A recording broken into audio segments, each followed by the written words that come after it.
wanted to take a quick minute to do a pan view of my vegetable garden before pruning. It desperately needs some pruning. We're in mid-July.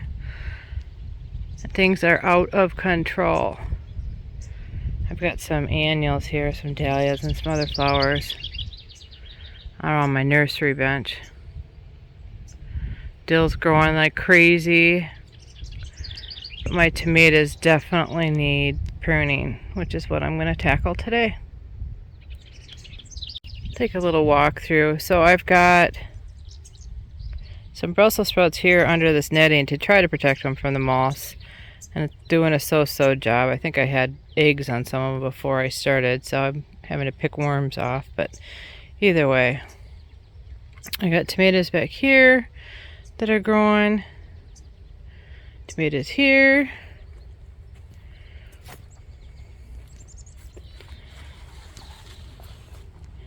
This is spinach and onions, and I need to cull the spinach out of there. It's going to seed, so it's done. This is my beets in containers, and that's doing really good. I really like growing them this way, so let's see if this gets me some nice big ones, and I'll just do them in containers like this rather than using my big nest boxes or raised beds. And I got some peppers, which need to be relocated to a more sunny location. Here I've got some carrots, some spinach, some cucumbers, which I've already, like weekly, I've got to come out and cull it or prune it back. And I got some more beets along that edge. Turning to look here, this is my nursery bed, which I have seed starts for annuals and perennials, as well as some other vegetables. Coming around here, I've got some hostas that I transplanted out of a different landscape. Some more cucumbers, which need to be trained, so I'll work on that. Little wren, she just left her nest and she's mad at me. I've got some different lilies in here, which I'm growing. I have to get out of here as well. My asparagus is big. I'm probably going to cut that back and let it come again. I got dill coming, which is a little bit early, although I do see my cucumbers coming along, so hopefully that will make its way. They're looking a little dry. I'll have to make sure I get in here and give them a little bit more water. Usually they don't die back like that. And then back in here, I've got strawberries, which I still need to pull out of the ground. My daughter and I redid the strawberry bed, so it had been 3 years. So we pulled all the strawberries out that were there, and I put those in the compost, and I dug some new ones from the perimeter. That's why they look so shocked. Put in about 8 inches of compost and manure, planted the strawberries, and then I topped it off with some cocoa bean mulch, which I absolutely love. It smells like chocolate when you water. It's always projects, always. So in the back here, I've got some peppers that are growing as well, and they're doing pretty well. But I'm at that time of year where I really need to start fertilizing again. Things are just, between the heat we've had and the growth, they need some extra help. More aroma tomatoes that need to be culled or pruned back. These Roma tomatoes I grew from seed, which is why they look a little bit behind. I'll have to start my tomatoes a little bit earlier next year, and I do have some nasturtium in here too. That's nasturtium is what that is. It's not a weed. I got a pepper, one pepper here I put in a container. I think it's a Blablano. And then this is a celebrity tomato and some basil. This is my watermelon that I left in the container.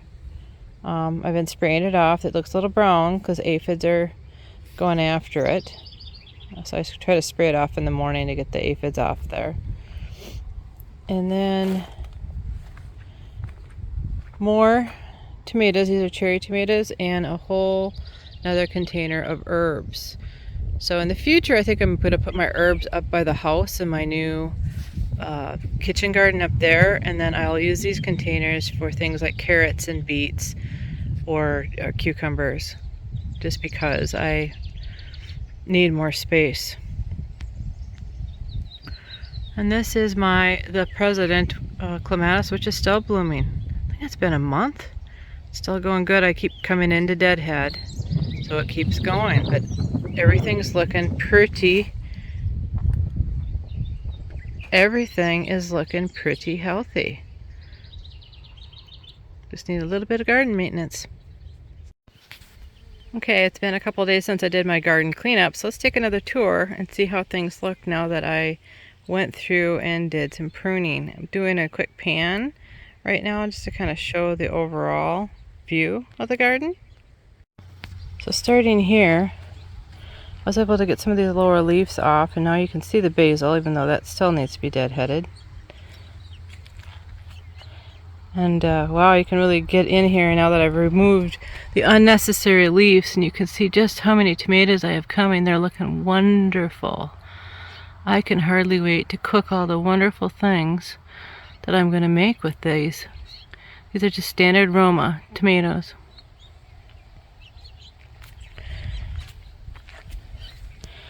These are some hostas. I dug out a landscape in the front of my house. I'm going to break these out into separate containers, but I'm just setting them here right now as a temporary holding spot. Let's walk around the back. This container, I have some peppers, and they need fertilizer.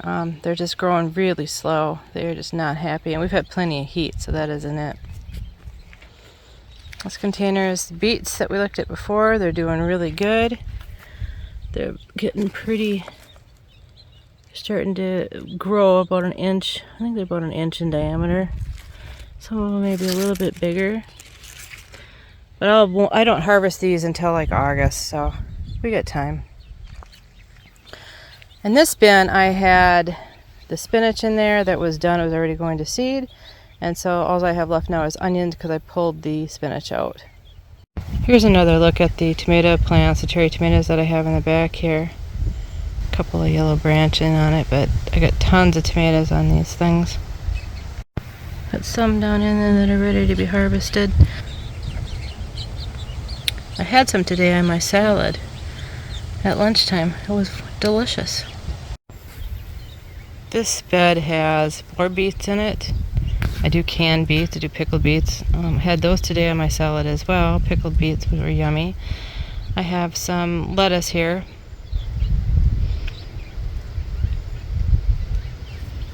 And carrot tops, obviously coming.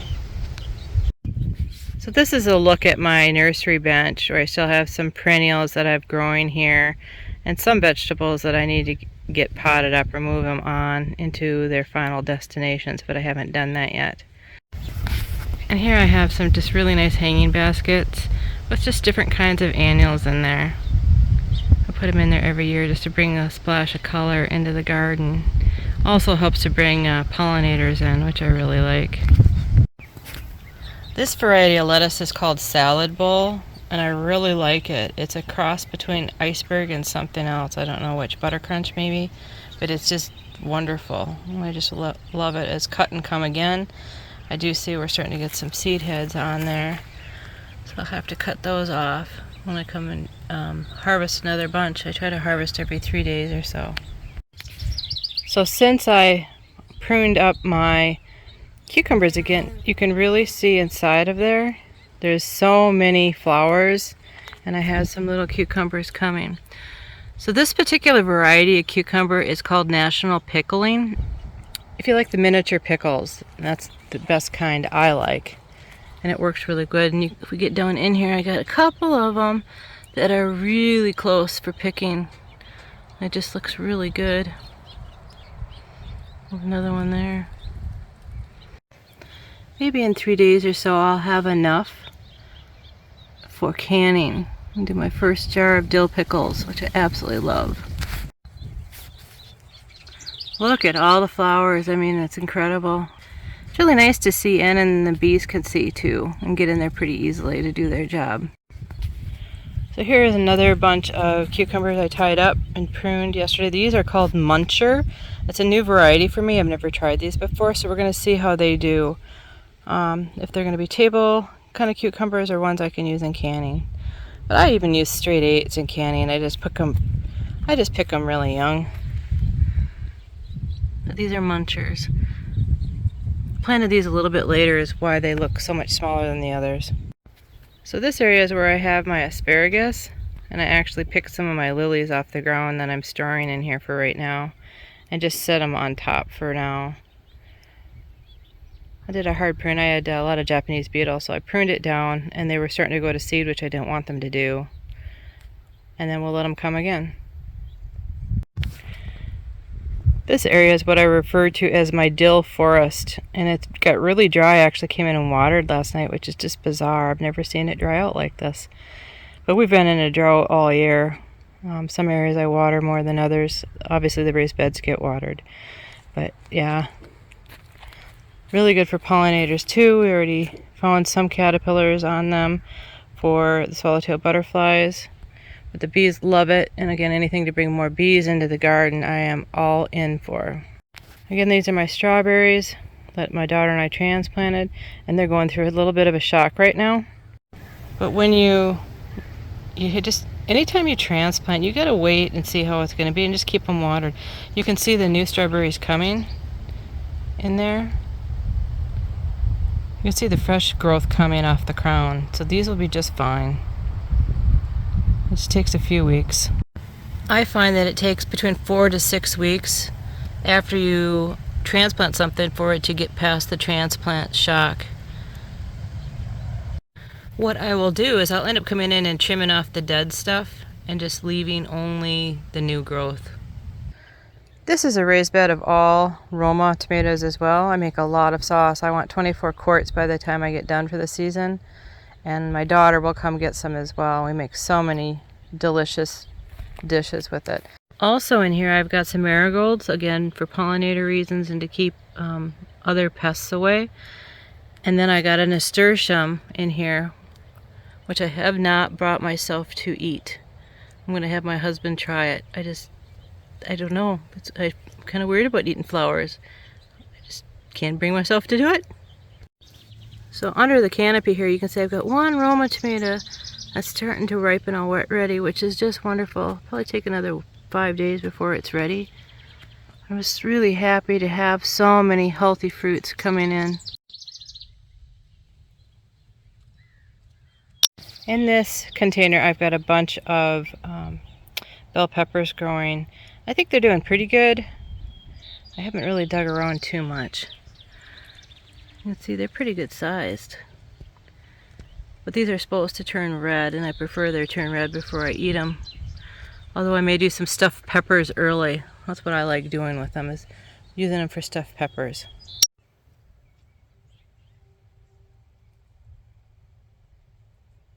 This side of the nursery bench, I have some more annuals, some herbs, and my blueberries that I'm just kind of nurturing. They're a little the blueberries are a little yellow. I'm probably going to have to add some lime to lower the acidity of the soil. I'm guessing that's what's going on.